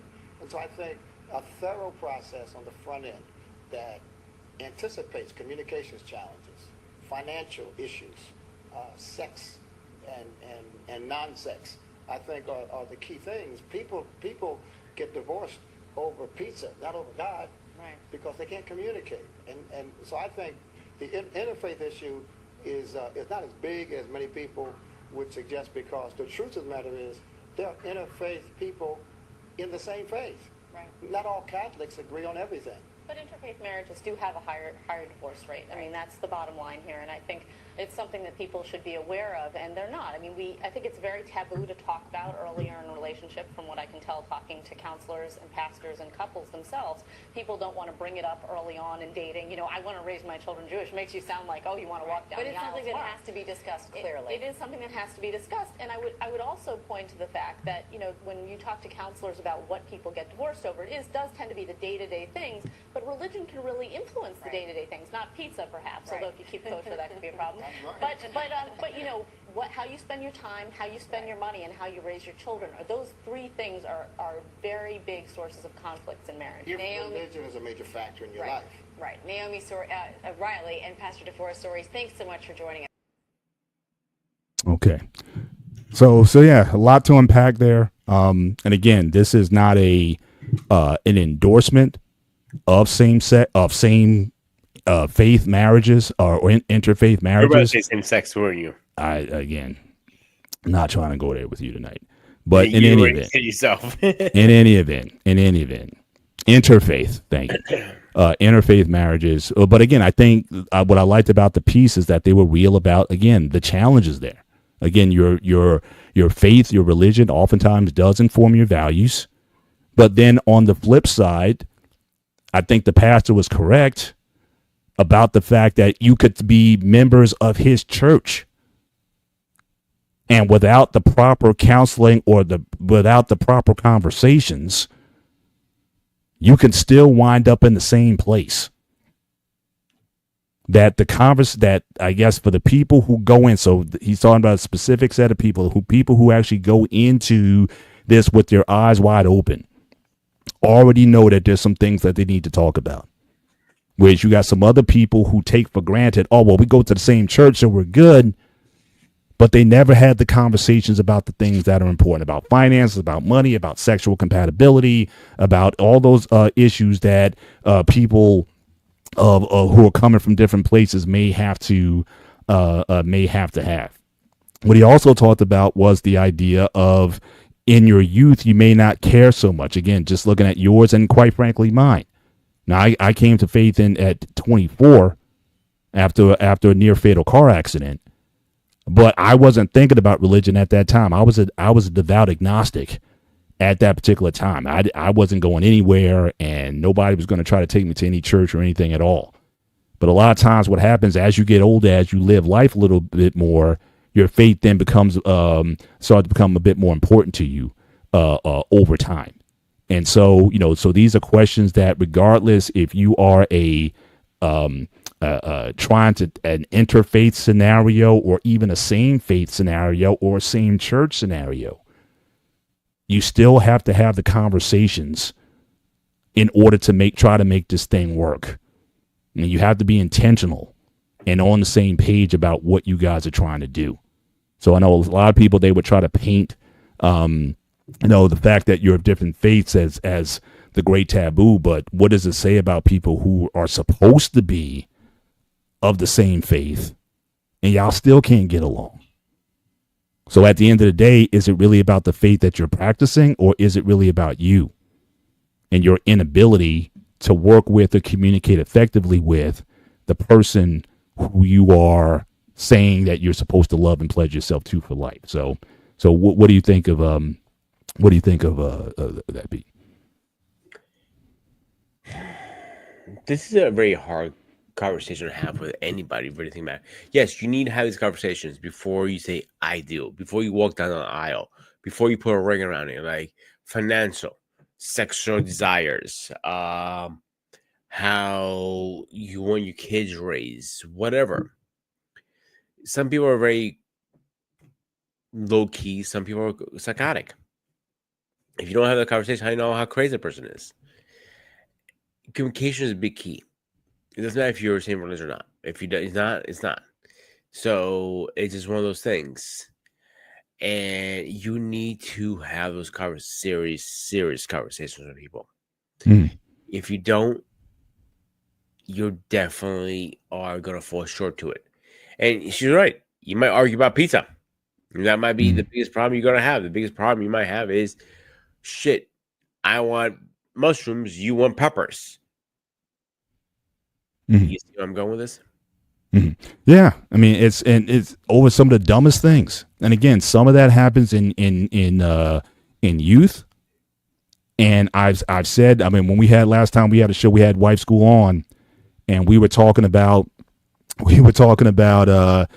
how give some time to a lot of couples, and you may realize, the stuff that you might have been talking about back in the day, or those issues that you thought were big issues back in the day. Shout out to Lady Nabo in the house tonight. Good to have you here. That are they really important at the end of the day? That maybe that the things that you thought were so important were just material things, and at the end of the day, can you reconcile? Shout out to True North Beard Company. Certainly a big supporter of Ghost of Sparta. For Pete here, thank you for being with us tonight. Still waiting for my bald care kit. See this nice, beautiful head here. So I'm still waiting for you to drop me some samples so I can start, marketing to the 7B community here. But certainly for the Bearded Brothers, I ain't mad at you. Check him out. He's got some products that I'm sure that you could certainly benefit from. But shout out to True North for jumping in. Go check him out. When I started my first beard journey, he was the first company I tried. So definitely go check him out. Yes, absolutely. So again, give some comments in here, Lady Navoa. Don't date till you're ready to have that balance to juggle with a relationship. If not, it won't work. Absolutely. Again, shout out to the Beard Company again. And B7 in the house, and Boss Man, everyone's here tonight. So again, we're coming towards the end of the show. Again, this was not intended to be an endorsement one that we can have our own views on it. I would say likely no, but I have seen them work. And when I've had the opportunity to ask people how they were able to work, it came down to some of the things that we always talk about. It comes down to respect. Now, again, if your spiritual views may be, if they're not Christian, they're going to hell. or if they're not of this certain faith that they're going to hell. And I don't believe in that.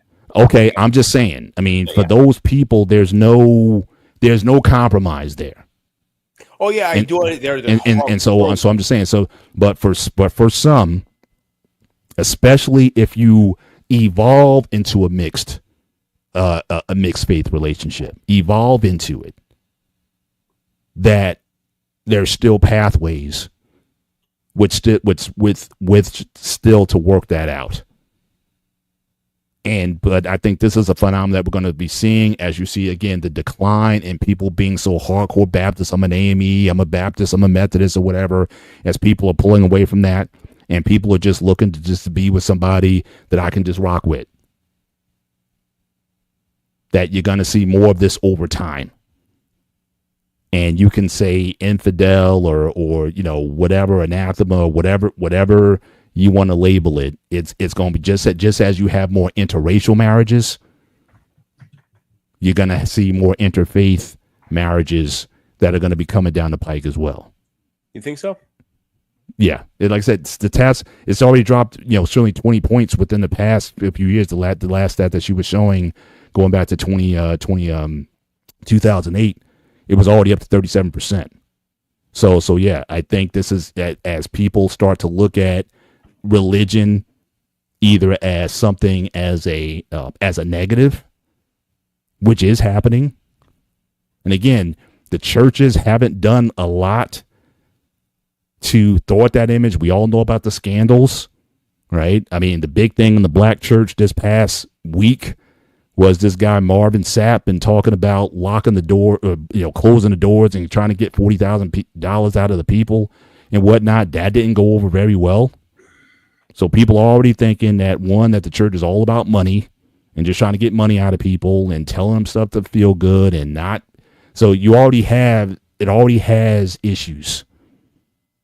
And some people actually respect other faiths like Muslims because, again, at least the impression is they're a little more genuine and more serious about theirs. They take their faith more seriously.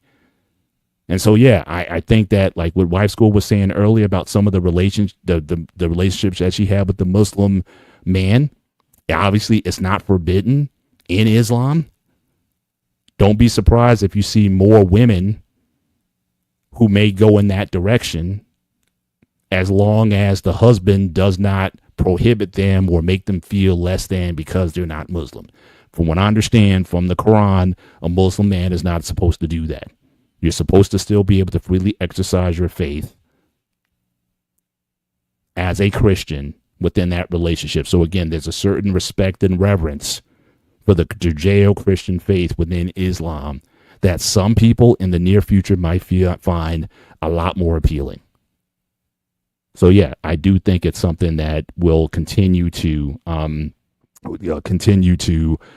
grow, just like people are just all the tribal barriers that we've been seeing in that we grew up with. You only marry these people, you only stay with these people and whatnot. I think a lot of people are just starting to I think a lot of people are just getting away from all that stuff. They're saying at the end of the day, we're human beings on this human journey, and they're like, I just want somebody to travel the path with me. And even when it comes to faith, again, if you're hardcore, then only someone of your faith will do. I can't see an Amish person marrying out. I just can't see that. Those people are pretty hardcore. Yeah, they are. The only time you see them marrying out when they want to leave the lifestyle. It's not even leave the religious lifestyle because it's too much. It's a lot to handle. Living the old way because they think that electronics is the way of the devil, and it's not it. Yeah. So again, a lot of last comments. Remember the Haitian church a few years ago had to stick up. Stick up doing service. Now that guy's in prison now because he got some money out of one of his worshipers and tricked out of some money. And now he's in prison now for a fight. He was called I forget the Bling Pastor or something like that. Now he's in prison for 5 years. And so again, the church hasn't done a whole lot to improve its image. But in any event, again, just want to thank everybody for being with us tonight. And again, gray area, we want to cover these. Louis says by drinking Buddy Greenwood is my space partner.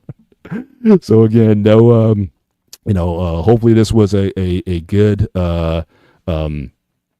conversation tonight. I certainly appreciate the passions of everybody that was on. Edaman Williams, who was certainly on with us earlier tonight, appreciate his participation in the show. And like I said, a couple weeks we're going to have a call-in show.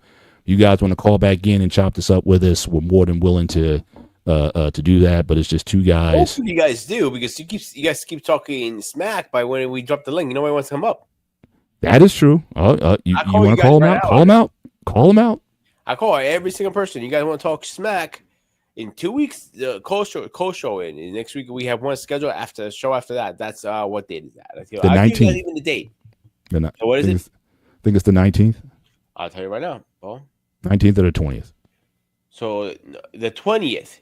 Yeah. Cold show on the 20th. I call you guys out. Every single one, you fuckers. You want to talk shit in the chat? Here's your opportunity. In 2 weeks, put me in my place. If you have the balls. There you go. All right. Any closing comments as we come to the end of the show? Don't change your beliefs for who you are, because that's who makes you and unique. If you're gonna have to change your beliefs for a woman, she's not for you, and vice versa. So make sure whatever relationship you get into, you're not changing who you really are. I'll leave it to that. Mm-hmm. Yeah, and the last thing I would say, I think Boss Man, he might have brought this up earlier. At the end of the day, all you can do is lay a foundation for your children.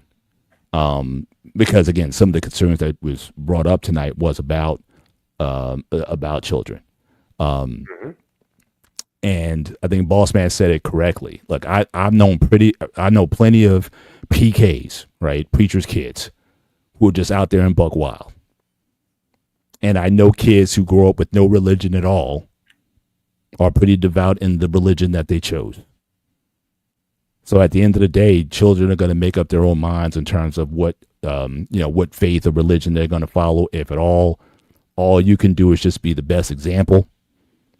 Show them love and what love looks like, especially if you are of the same faith or interfaith or no faith at all.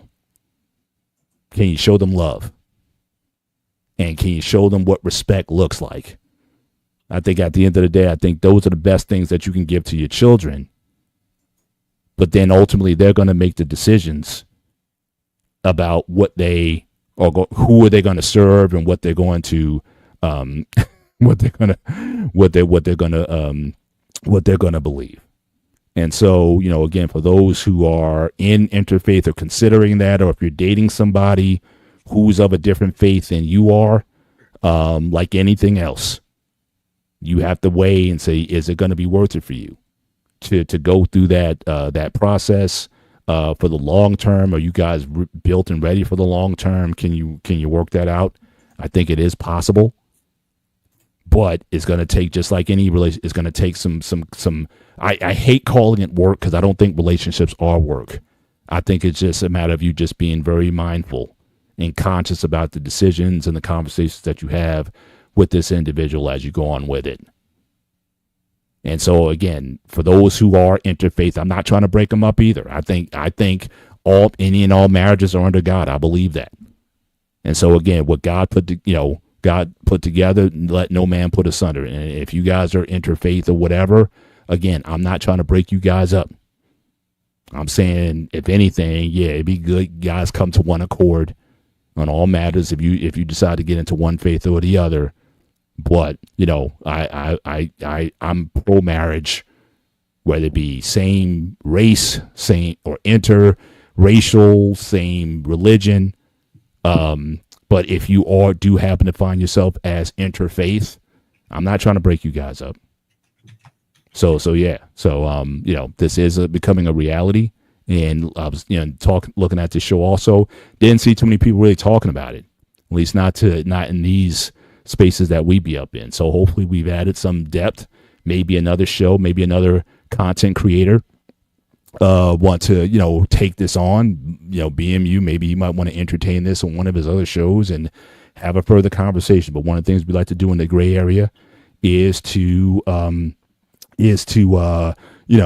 spark conversation, spark other. Let this be a drop that then ripples out, and we can have other people talking about that. I'm still optimistic, lady. I'm pro marriage, but now it's like a fairy tale dream. I think it's all about what the people want. If you want to be intentional about marriage, I still believe in it. I got 3 daughters, and I'm looking optimistically up to the day while I walk them down the aisle. And so I'm not getting off of that, and we're working towards that. I'm trying to give them a mindset that builds towards it. And so, so again, I think, it's definitely very much possible. But again, people have to make a decision to make it so. And if they do, then I think things will work. So with that, them Christ coming back. Is he coming back for me, though? Hopefully he's in that case. Braxton, you're an interesting dude, man, but I appreciate you being out here tonight. You've been giving them up a whole night. Yeah, keep trying, keep trying, lady, the boy. Praying for you out there. And that God gives you the desires of your heart. And all right, this is gonna be the last one. Braxton, you came guns barrel tonight. You just came. I figured that they had no other choice but to pay. I have to check out the video. I read a bit about it. I didn't watch the video, but hopefully this has been informative. But for myself, Mr. Bennett, he is. This is Sparta! This has been the Gray Area on this Sunday. You guys have a great week. Take care. God bless. And we'll see you next time. Good night.